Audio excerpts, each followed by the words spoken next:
Hey guys, today you're going to be making paper chains and doing a paper chain contest. And if you remember the rules from last year, you know there is a trick to getting the longest paper chain out of the exact same piece of paper as everybody else. Now, I'm not going to tell you what the trick is, but if you use your brain, you can probably think how you can make this paper go further than somebody else can make the same size piece of paper using the exact same dimensions on this sheet as they have on their sheet. Okay, so once you have that, you're gonna have your glue.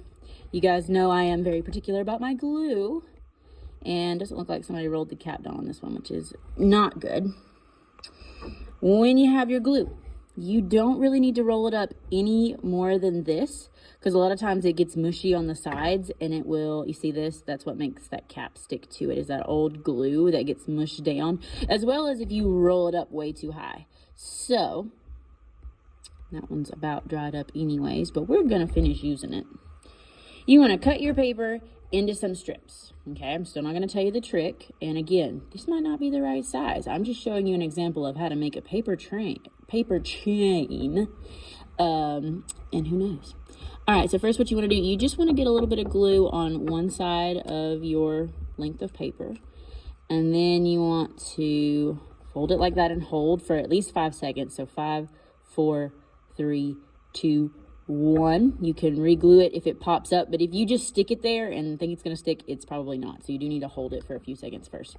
You're going to take your next strip of paper, put it through that one. This is where it gets complicated because you have to hold it and glue it at the same time. All right, get a little bit of glue on there. We don't want to glue up the table, so be careful.